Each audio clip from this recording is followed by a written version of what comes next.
In chemistry class, my classmates and I secretly mixed two elements. The moment we placed it in the alcohol lamp, the flame shot up violently. Just then, the teacher suddenly approached, so we immediately poured the fuel into the sink.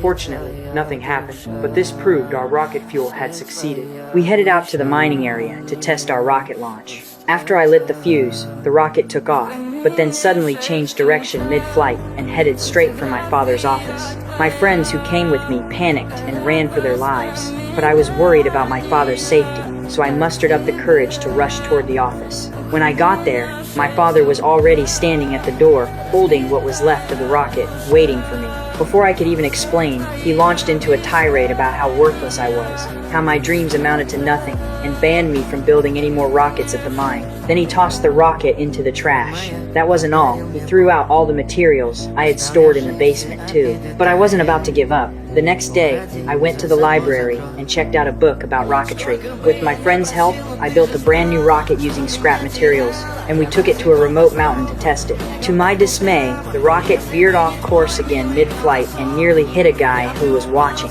Surprisingly, he wasn't mad at us. Instead, he pointed out the problem: ordinary steel can't withstand sustained high temperatures. We needed SAE, high-temperature steel, but that kind of steel was rare and crazy expensive, way beyond what I could afford. So we headed to an abandoned railroad track and started pulling up rails. Just as we were getting excited about the money we'd make, we heard a train whistle in the distance.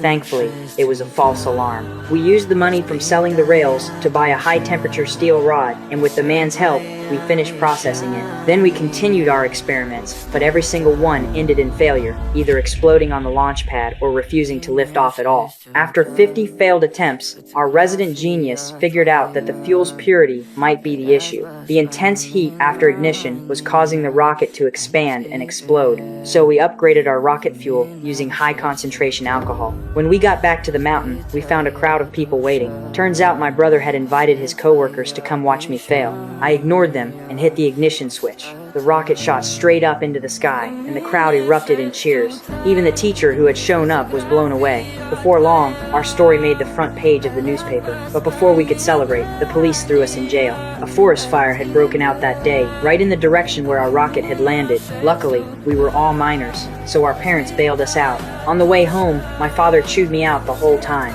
After that, our rocket team disbanded. To avoid causing any more trouble, we burned all our blueprints and our dreams along with them. That night, when I got home, I learned that my dad had been seriously injured while trying to rescue a trapped miner. If he didn't get treatment soon, he could go blind. But someone had to take over his job at the mine, so my brother could go to college. I decided to sacrifice my own future and take my father's place at the mine. When my teacher found out I'd given up on my dreams, she just left without saying a word. The next day, I put on my hard hat and walked into that lifeless mine. While all the other miners kept their heads down, I was the only one looking up at the sky. A month later, when my friends saw me again, I'd become a full-fledged miner.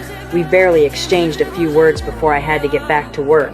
It seemed like my rocket dreams had been completely extinguished. Fortunately, my father recovered and returned to work, but when I got home, my mother told me that my teacher had been diagnosed with lymphoma. I rushed over to her house. I'd planned to comfort her, but she turned out to be surprisingly upbeat about her illness. She sat down next to me and encouraged me to keep pursuing my dreams. If my research could win an award at the science fair, I could use the prize money to leave this small town and do something more meaningful with my life. Her encouragement gave me tremendous courage. I pulled out that rocket textbook I hadn't touched in ages and studied it all night long. I even pored over it during lunch breaks. A few weeks later, I tracked down our math whiz and showed him the formulas I'd calculated. Using these formulas, we could pinpoint exactly where the rocket had landed.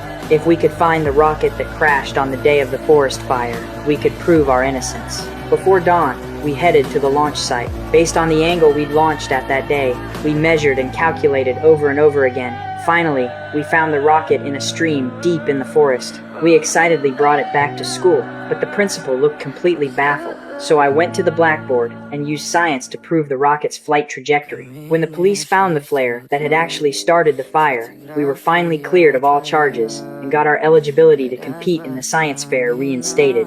When my father tried to lecture me again, I bravely stood my ground and said no. No. Coal mine's your life. It's not mine.